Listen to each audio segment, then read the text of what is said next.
주옵소서. 행복한 우리 순복음교회를 위하여 기도합니다.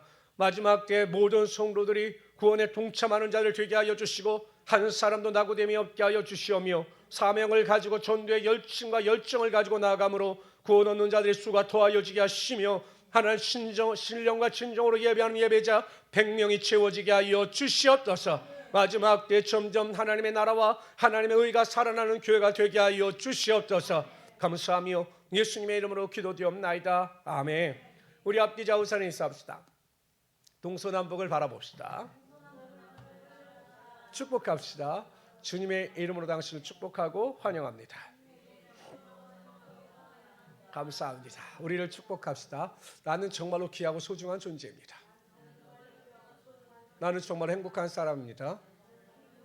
나는 정말로 강건한 사람입니다. 믿으시기를 바랍니다. 우리 유튜브로 예배하는 우리 성도들에게도 하나님의 놀라운 은혜가 임하시기를 주님의 이름으로 축원합니다. 오늘은 우리 39장 출애굽기 39장 1절로부터 7절까지 말씀이 되겠습니다. 구약 성경 143페이지를 찾아주시기 바랍니다. 구약 성경 출애굽기 34장 1절로 7절까지 말씀이 되겠습니다.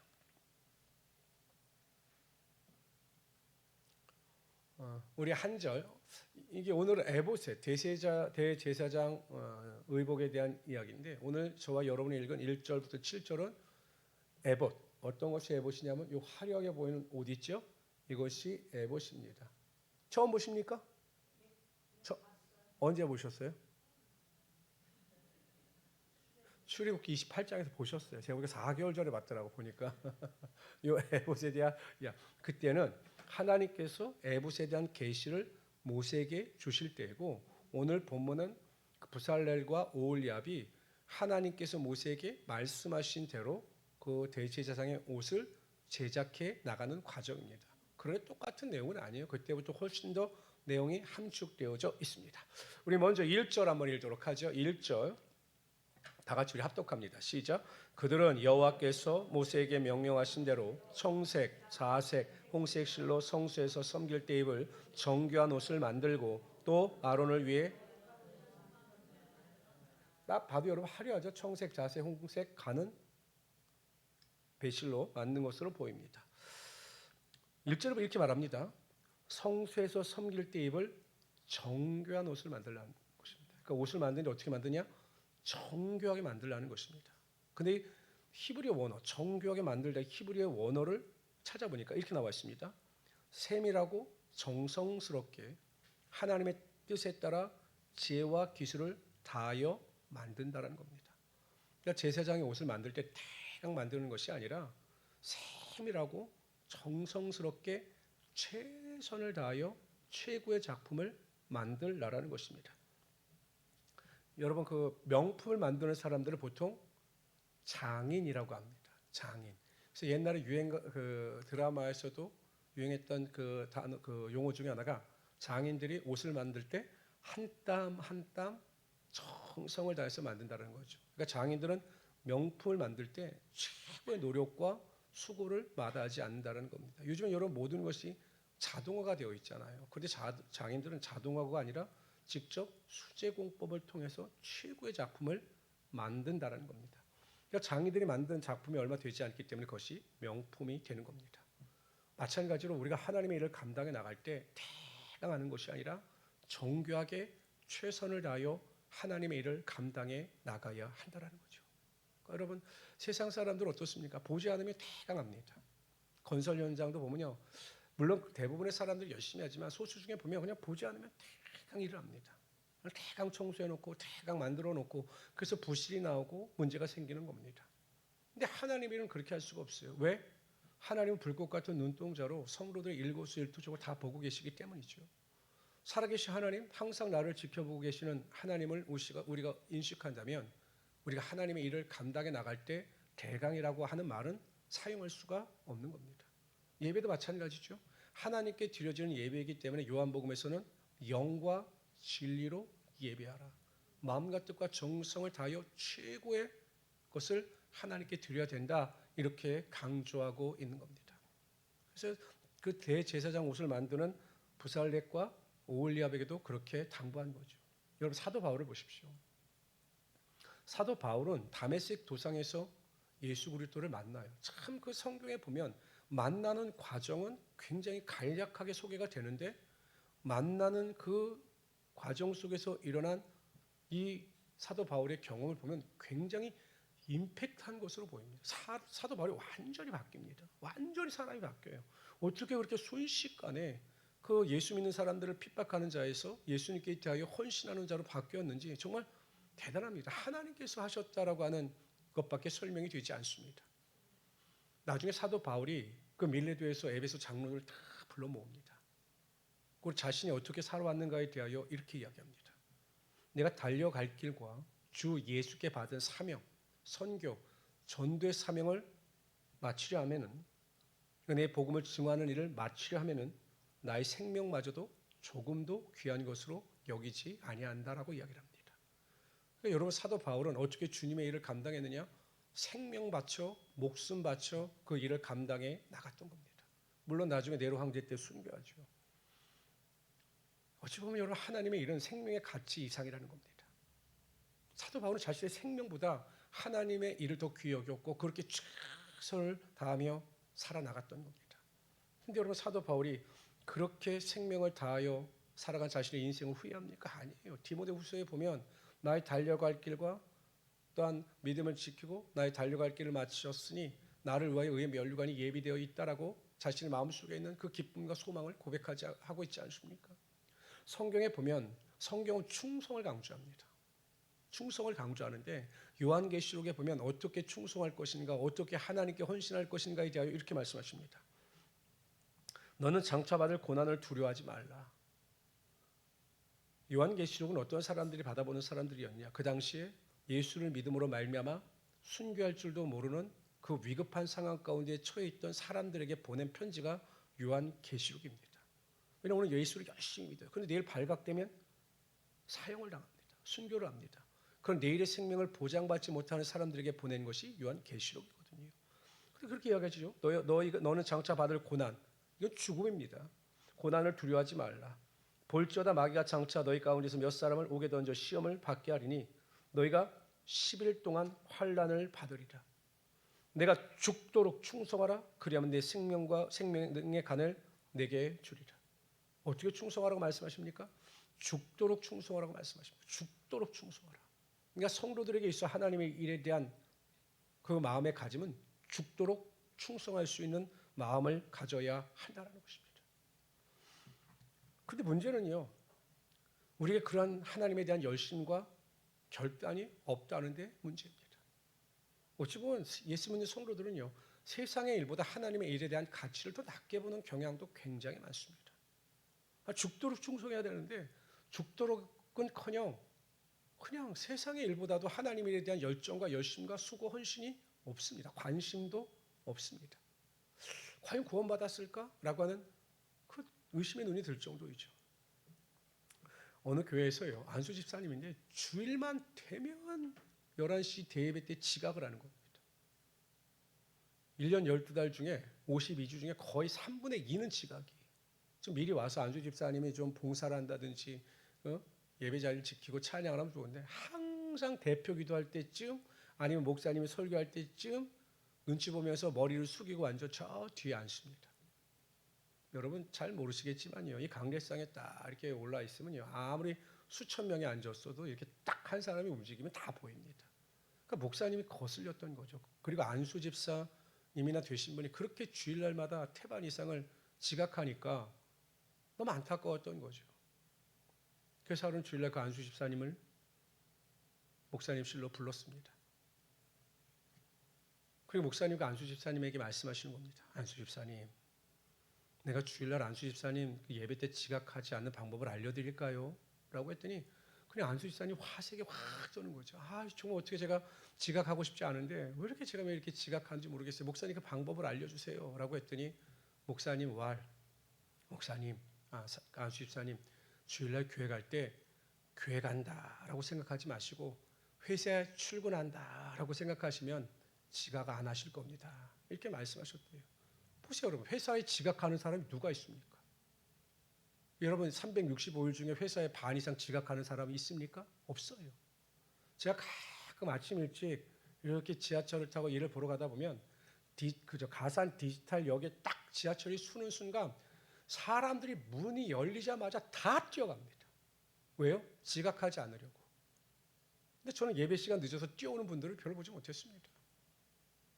아니, 하나님께서는 죽도록 하나님의 일에 충성하고 하나님의 일에 대한 가치를 최선을 다하라고 이야기했는데 어찌 보면 여러분 우리가 세상의 가치보다 하나님께 드려지는 그 영적인 가치에 대한 의미를 두지 않는다라는 거죠.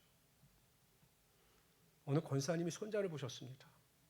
매일 앉으나 서나 그냥 손자 이야기입니다. 사진 보여주고 그거 하지 마세요. 다른 사람들은 관심도 없어요. 뭘 그렇게 꺼내가지고 우리 손자 보라고 예쁘지. 내가 보면 10명 중에 9명은 안 예쁩니다. 막 이러는 거죠. 괴롭게 하는 거죠. 하도 어떤 권사님이 자랑을 하니까 어느 권사님이 농담 반 진담 반으로 그렇게 이야기했습니다. 김 권사님, 그렇게 손자 사랑하는 거 반만 사랑하면 하나님이 우리 권사님 사랑하실 거예요. 그렇게 말씀을 하셨대요. 손자 사랑하고 자식 사랑하고 다 사랑하는 이해가지요. 그러나 여러분 정말 우리가 자녀를 사랑하는 것만큼 그 반이라도 하나님을 사랑한다라고 자신 있게 말할 수 있겠습니까? 안 그런 것 같아요. 그러니까 어찌하든지 성경은 죽도록 충성하라 최선을 다하라 하나님을 위하여 살아가라 이야기하는데 우리는 막상 그렇게 살아간다고 하면서 그렇게 열심과 최선을 다하여 살아가지 못하고 있는 것이 우리의 삶의 현실이기도 합니다. 그러나 성경은 분명히 말씀하십니다. 너희는 먼저 그의 나라와 그의 의를 구하라. 그래야만 이 모든 것을 너에게 도와하시리라. 우리가 이 세상을 살아갈 때 생존을 위하여 입을 것, 먹을 것, 마실 것을 찾으며 최선을 다하며 살아갑니다. 그러나 그렇다고 해서 그 모든 것이 우리의 삶에 채워지는 것은 아닙니다. 먼저 하나님의 나라와 의를 구하며 하나님의 일에 최선을 다할 때 하나님을 위하여 살아가고 하나님의 영광을 구할 때 하나님께서 그 영광을 받아주시고 우리의 삶의 필요를 채워주시는 하나님이 되신다는 겁니다. 정말 하루를 살아도 우리가 정말 하루를 살아도 주님을 위하여 최선을 다하여 살아갈 수 있는 우리 그런 성도들이 되시기를 주님의 이름으로 축원합니다. 내 자신이 알아요. 우리에게는 여러분 하나님의 선한 믿음의 양심이라고 하는 것이 있습니다. 우리가 알아요. 우리가 우리 자신을 속이기 때문에 그것을 무시하는 것이지 내 스스로가 내가 하나님을 위하여 살아가고 있는지 세상을 위하여 살아가고 있는지를 압니다. 아는 것에 그치는 것이 아니라 결단하여 최선을 다하여 하나님께 충성하며 살아갈 수 있는 우리 성도들이 되시기를 주님의 이름으로 축원합니다. 또 보면 1절 이렇게 합니다. 아론을 위해서 거룩한 옷을 만들었더라. 여러분 그 부살렙과 오홀리압과 다른 사람들이 만든 제사장의 옷은 거룩한 옷이었습니다. 그 옷 자체가 거룩한 것이 아니라 하나님의 성소에서 하나님의 일을 할 때 입는 옷이었기 때문에 거룩한 옷이었던 겁니다. 이제 우리에겐 더 이상 제사장이 필요 없습니다. 왜냐하면 예수 그리스도께서 십자가에 달려 돌아가실 때 그 성소와 지성소 사이를 막고 있는 성전의 그 회막이 다 위에서부터 아래로 찢어졌습니다.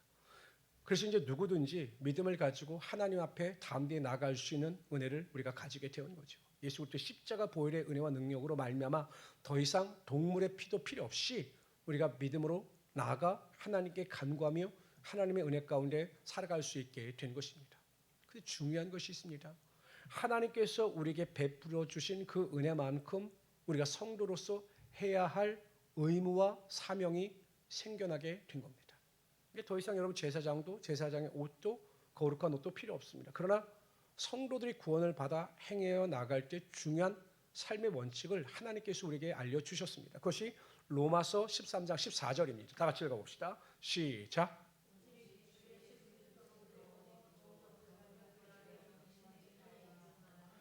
누구의 옷을 입으라고요? 예수 그리스도의 옷을 입으라는 겁니다. 그러니까 예수 믿고 구원 얻은 성도들은 우리가 어떤 옷을 입느냐? 제사장의 옷도 제사장도 필요 없지만 예수 그리스도의 옷을 입어야 한다라는 것입니다. 여러분 가끔은 보면 그분이 입고 있는 옷을 보면 그분의 직업을 알 수도 있어요. 예를 들어서 이제 제가 이제 이마트 같은 데 가면 이마트 직원들이 입는 옷이 있죠. 그러니까 그분이 직원인지 어디 소속인지를 알 수가 있습니다. 때로는 저는 잘 모르겠는데 그 옷을 입고 있는 것을 보면 그분이 부자인지 아닌지도 알 수 있다라는 거예요.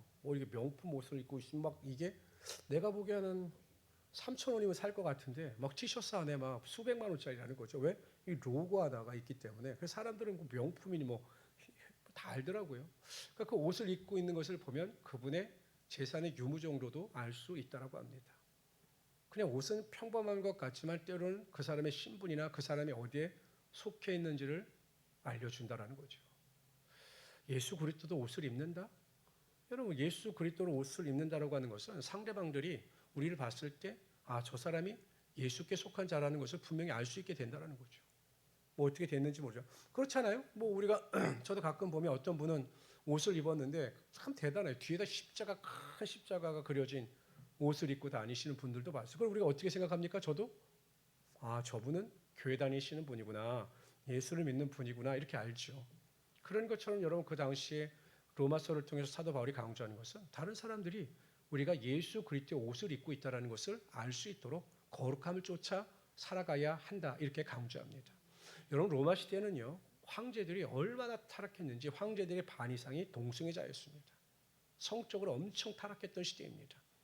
그런 시대 가운데 사도 바울은 예수 그리스도 옷을 입고 정욕을 피하라 거룩함 가운데 살아가야 한다라고 이야기를 하고 있습니다.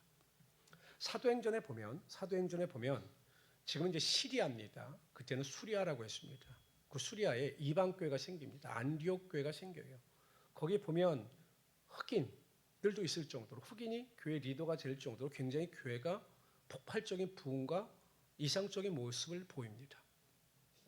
그런데 그 수리아 안디옥 교회에 대한 이야기를 할 때 그 수리아 안디옥 교회가 세워질 때 최초로 그 지역의 사람들이 그 시리아 안디옥 교회 성도들을 향해서 그리스도인이라고 칭했다라고 기록하고 있어요. 처음으로 그리스도인이라고 하는 의미는 무엇이냐? 그리스도께 속한 자다 이런 의미거든요. 그런데 여러분 그 당시에 그 안디옥에 있는 사람들이 긍정적인 의미로 그렇게 말을 했을까요? 저 사람들은 그리스도인이야 이렇게 긍정적으로 의미로 말한 것은 아닙니다. 그냥 지금으로 말하면 뭘까요? 저거 예수쟁이야 예수쟁이. 그냥 만나기만 하면 예수 이야기, 예수 믿으라고 진절머리가 나 저거 예수쟁이야. 그런 의미를 가지고 그리스도인이라고 그들이 이야기했던 겁니다. 어찌 보면 영광스러운 칭호지요. 내가 말하지 않아도 내가 증거하지 않아도 다른 사람들이 내가 그리스도께 속한 자다라고 인정할 수 있다면 그 성도의 신앙은 하나님께로부터도 인정받는 신앙이 될 수가 있는 겁니다. 그런데 예수 그리스도로 옷을 입은 성도들은 당연히 그렇게 살아갈 수밖에 없지요. 여러분 저는요 가끔 황당한 일이 뭐냐면 여러분들 항상 제가 이렇게 양복과 정장을 입은 모습만 보시잖아요. 그러다가 제가 이제 길거리에서 그냥 사복 입고 이렇게 지나가면서도 저를 못 알아보세요. 왜냐면 매일 양장, 정장 입은 옷을 보셨기 때문에 일반 그 캐주얼 옷을 입은 잘 분별을 못 하십니다. 그러다 제가 이렇게 이름을 부르시면 그때 제가 깜짝 놀라서 이제 저를 알아보시죠. 근데 저도 이제 보면 확실히 양복을 입었을 때와 평상복을 입었을 때 마음가짐과 태도가 달라요.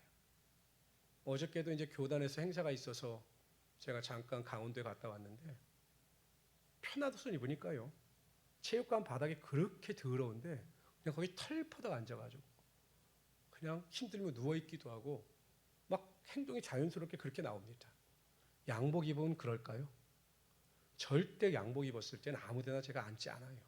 항상 그 걸음걸이도 그렇고 조심조심합니다. 그러니까 어떠한 옷을 입었느냐에 따라 제 행동 양식이 바뀌게 되는 거죠. 우리 스스로가 나는 예수 그리스도의 옷을 입었다. 그리고 다른 사람들이 내가 예수 그리스도로 옷을 입었다는 사실을 안다라고 인식한다면 우리의 말이나 생각이나 행동이 전혀 달라지게 될 겁니다. 저는 이러한 성도들이 우리 행복한 우리 순복음교회 성도들이 되시기를 바랍니다. 그래서 정말 예수 그리스도로 옷 입고 거룩함 가운데 모든 은혜 가운데 승리하며 살아갈 수 있는 우리 성도들이 되시기를 주님의 이름으로 축원합니다. 우리 2절부터 7절까지 우리 한 절씩 교독합니다. 제가 2절 읽겠습니다. 그는 또 실과 청색, 자색, 홍색 실과 가는 개꽃 배실로 에봇을 만들었으되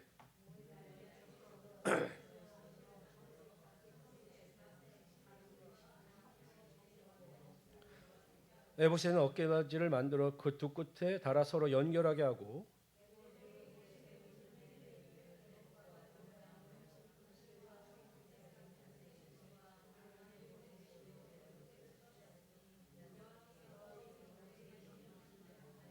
그들은 또 호마노를 깎아 금태에 물려 도장을 새김같이 이스라엘 아들들의 이름을 그것에 새겨.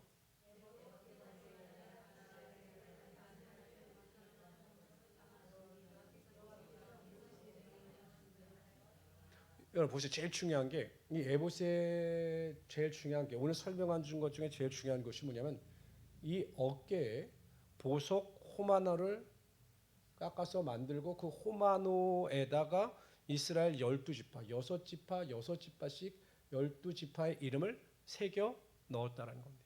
그러니까 제일 중요한 게 호마노 보석을 가지고 12지파의 이름을 새겨 넣었다는 것입니다. 근데 여러분 생각해 보십시오. 이게 어떤 의미를 가지고 있냐면 대제사장이 제사를 드려갈 특히 여러분 그 대속제일은 1년에 한 번이거든요. 그때는 유일하게 지성소로 들어갑니다. 그리고 하나님의 그 언약궤와 그 속죄소 위에다 그 짐승의 피를 뿌리고 이스라엘 백성의 죄를 다 고백하고 회개하여 사함받는 날이거든요. 근데 여러분 그 대제사장이 지성소에 들어갈 때 그 대제사장 홀로 들어가는 것이 아니라 이스라엘 백성들의 모든 죄를 자신의 어깨에 짊어지고 들어가 하나님께 대하여 죄를 고백하고 회개함을 받는다라고 하는 의미를 가지고 있는 거죠. 그러니까 대제사장은 대제사장 혼자가 아니라 이스라엘 백성들의 모든 것을 같이 책임지고 어깨에 메고 들어가는 그러한 사람이었다라는 의미입니다. 어찌 보면 대표성을 가지고 있는 거죠. 한편으로 그런 대표성을 가지고 있기 때문에 12지파로 책임진다라고 하는 대표성을 가지고 있었기 때문에 굉장히 그 직분에 대한 부담감도 있었을 것입니다. 우리가 그런 말을 많이 합니다. 어깨가 무거워. 뭐 예전에도 뭐 그런 말을 말씀 많이 하셨지만 가장들의 어깨가 무거워 보인다. 근데 요즘은 안 그런 것 같아요. 제가 보니까 가장들보다는 그 아내들의 어깨가 더 무거워 보일 때도 많습니다. 책임감에 대한 무게감이죠. 가족들을 책임져야 한다라고 하는 무게감. 또 회사의 리더들은 그 회사의 모든 직원들을 책임져야 된다라고 하는 그 무게감이 있습니다. 그래서 어깨가 무겁다라고 하는 말을 많이 합니다. 이 대제사장의 그 호마노 보석에 새겨진 12지파 이름을 보면 어쨌든 어깨에 무거운 짐을 지고 하나님의 일을 감당해야 했음을 보고 볼 수가 있는 겁니다. 근데 신약으로 넘어왔어요. 세례 요한이라고 하는 사람이 제자들과 같이 막 이렇게 있는데 저쪽에서 예수님이 이렇게 지나가시는 겁니다. 그 당시만 해도 세례 요한의 제자들은 예수님이 어떠한 분이신가를 정확하게 몰랐습니다. 그랬더니 세례 요한이 지나가시는 예수님을 딱 보고는 하는 말이 이렇게 이야기합니다. 보라, 세상 죄를 지고 가는 하나님의 어린 양이로다. 뭐라고요? 세상 죄를 지고 가는, 세상 죄를 어깨에 메고 지나가시는 하나님의 어린 양이다. 이렇게 세례 요한이 표현을 합니다. 결국 어떤 일이 벌어집니까? 예수 그리스도께서 저와 여러분뿐만 아니라 이 세상의 모든 사람, 구원 얻을 모든 사람의 죄를 어깨에 메고 짊어지시고 대표로 십자가에 달려 돌아가심으로 말미암아 우리의 모든 죄가 사함받고 또 예수 그리스도께서 부활하심으로 우리에게 하나님께서 부활의 영생과 축복을 허락하여 주시는 거죠. 만약에 예수 그리스도께서 우리의 짐을 담당하시지 않으셨다면, 예수 그리스도께서 우리의 죄의 무거운 짐을 어깨에 메시지 않으셨다면 우리는 결코 죄사함을 받지 못했을 것입니다. 단 한 사람의 불순종으로 인하여, 아담과 하와의 불순종으로 인하여 죄가 들어왔고 사망이 우리에게 엄습했습니다. 그러나 단 한 사람의 순종함으로 말미암아 우리의 모든 죄가 사함받고 하나님의 자녀가 되고 영생의 축복을 얻는 하나님의 은혜가 임하게 되었던 거죠. 예수 그리스도께서도 우리의 죄를 짊어지시는 일이 너무 힘드셨어요. 그래서 마지막 겟세마네 동산에서 그렇게 말씀하시지 않습니까? 할 수만 있거든 아버지 이 잔을 내게서 옮기시옵소서라고 고백하실 정도로 무거운 짐이셨습니다. 그러나 기쁘게 그 고난의 잔을 들이켜심으로 말미암아 우리가 죄 사함 받고 하나님의 자녀가 된 것입니다. 그러면서 성경은요, 예수 그리스도께서 우리의 죄를 짊어지시고 십자가 화목제물로 돌아가신 것을 본받아 성도들에게 이렇게 말씀하십니다. 갈라디아서 6장 2절에 보면 너희가 서로 짐을 지라. 그리하면 그리스도의 법을 성취하라. 그리하여 그리스도의 법을 성취하라. 그리스도의 법은 사랑의 법입니다. 성도들 간에도요, 서로 간에 짐을 지라는 것입니다. 그 에스더에 보면요, 그 모르드게라고 하는 인물이 나옵니다. 에스더의 작은 아버지 정도, 되는 그런 위치에 있습니다. 그런데 그 당시에 그 바사 아수르의 왕 때 총리직을 가지고 있는 하만이라고 하는 사람이 있었는데 절대 권력을 가졌습니다. 어찌 보면 왕보다 더한 권력을 가지고 있었습니다. 왜냐하면 왕이 용인했습니다. 뇌물을 받고 아주 자기하게 잘하니까 그에게 엄청난 권력을 주었습니다. 그래서 이 하만을 보는 사람들마다 만나는 사람들마다 그 하만에게 절을 하고 하만에게 뇌물을 바치고 마치 신을 섬기듯이 하만을 섬겼습니다. 그런데 모르드게라고 하는 사람은 신하이지만 도저히 그렇게 할 수가 없어요. 왜? 사람에겐 절할 수가 없기 때문에. 그러니까 다른 사람들이 얼마나 안타까웠으면 이 모르드게의 이야기를 합니다. 아니 다른 사람들 다 하는데 왜 당신만 그렇게 뻣뻣하게 있다가 아니 그렇게 있다가 하만의 눈에 벗어나면 어떻게 하려고 그러느냐. 제발 좀 그냥 적당히 좀 해라. 이렇게 이야기를 했습니다. 그랬더니 이 모르드게가 뭐라고 이야기하냐면 나는 유다 사람이다라고 이야기합니다. 그 말의 의미이죠. 나는 하나님을 섬기는 자이기 때문에 인간을 신처럼 섬길 수가 없다 거부한 것입니다. 아마 그런 이야기를 비롯하여 많은 것이 이 하만에게 보고가 되었겠죠. 근데 하만은 얼마나 악한 자인지 모르드게뿐만 아니라 유대 민족 전체를 멸절시킬 계획을 세우고 왕에게 허락을 받습니다. 곧 있으면 여러분 유다 민족 전체가 다 멸절당할 위기에 처합니다. 그때 모르드게가 자신의 조카 에스더를 찾아갑니다. 그리고 에스더에게 왕 앞에 나가 궁유를 구하는 간청을 하라 이렇게 이야기합니다. 그러나 그 당시만 하더라도 왕이 부르지 아니하면 함부로 왕 앞에 나갈 수가 없어요. 만일 왕이 허락하지 아니하였는데 왕비 마음대로 나갔다면 죽을 수도 있었기 때문입니다. 에스더 입장에서 보면 자신이 할 수 있는 일이 아무것도 없습니다. 그리고 그냥 에스더 입장에서 볼 때 그냥 눈 한번 딱 감으면 됩니다. 유다 민족이 다 여러분 멸망을 당해도요. 자신이 그냥 눈 한번 딱 감고 있으면 자신의 인생은 그냥 탄탄대로입니다. 왕비로서 편안하게 살아갈 수가 있어요. 그런데 그렇게 할 수가 없습니다. 왜? 하나님께 주시는 마음이 있었기 때문에.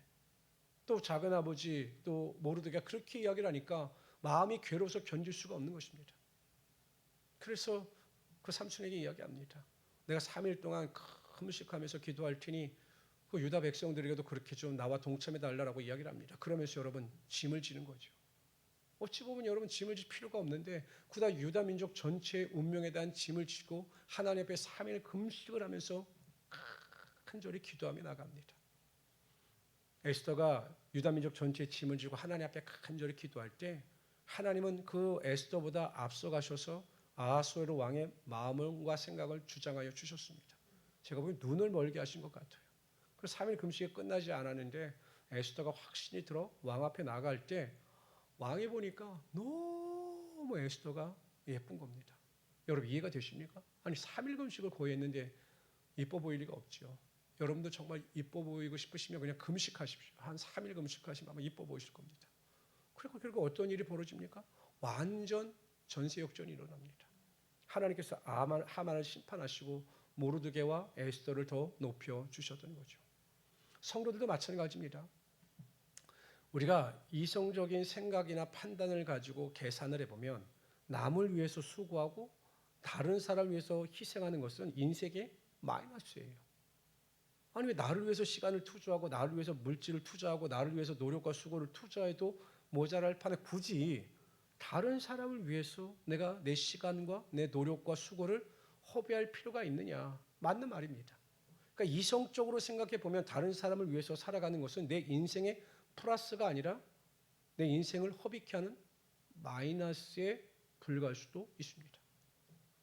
예수 믿는 성도들도 마찬가지입니다. 만나실에서 봉사하고 만나실에서 설거지하고 교회에서 청소하고 다른 사람들을 위해서 성도를 위해서 교회를 위해서 수고하는 것이죠. 어찌 보면 그 하나님께서 맡겨주신 그 일에 대한 짐을 내가 지는 겁니다. 교회에서 해야 할 이 짐을 내가 지는 겁니다. 이게 어찌 보면 마이너스예요. 힘이 들죠. 피곤하죠. 시간도 들여야 합니다. 물질도 들여야 합니다. 이성적으로 생각하면 마이너스입니다. 그러나 중요한 것은 하나님은 그러한 성도의 헌신과 수고와 눈물을 전혀 외면하지 아니하시고 반드시 기억하여 주사 그 성도의 삶에 하나님의 축복과 은혜와 능력이 나타나게 하여 주시는 겁니다. 그렇게 말할 수도 있어요. 목사님 저는 그렇게 사는 분을 많이 봤습니다. 교회를 위하여 다른 성도들을 위하여 헌신하고 수고하는 일을 정말로 많이 봤습니다. 그런데 여러분 제가 보면은 목사님 그런 분이 잘 살지도 못하고 여전히 어렵게 사십니다라고 반문하시는 분들도 있습니다. 반은 맞고 반은 틀립니다. 첫 번째, 이 땅에서 그의 수고가 열매를 맺지 못한다 할지라도 반드시 하나님 나라의 큰 상급으로 쌓일 겁니다. 하나님의 그 생명책에 그 일에 관한 모든 것이 다 기록되어 하나님의 나라에 들어가면 큰 칭찬과 영광과 존귀를 얻게 될 것입니다. 두 번째, 헌신과 수고를 마다하지 않는 그 성도의 인생이 그 인생만으로는 끝나지 않는다라는 겁니다. 하나님께서 비록 당대에 그분을 축복하지 않으셨다 할지라도 하나님께서는 그분의 눈물과 헌신과 수고와 짐지심을 기억하시고 그 자손들에게 대대손손 축복을 허락하여 주시는 거죠. 그걸 다윗이 이야기합니다. 내가 의인의 자손들이 어렵게 사는 것을 보지 못했다라고 이야기합니다. 그러므로 우리가 살아도 주를 위해서 살고 죽어도 주를 위해서 죽는다라고 하는 각오를 가지고 세상의 짐이 아니라 하나님의 짐을 내가 지고 다른 성도들과 또한 교회나 공동체에서 선한 일을 행하며 살아갈 수 있는 하나님의 귀한 성도들이 되시기를 주님의 이름으로 축원합니다. 기도합시다. 좋으신 하나님, 오늘도 우리가 주님 앞에 나와서 믿음으로 기도하며 하나님을 예배하며 하나님을 찬양하며 하나님께 온전히 영광을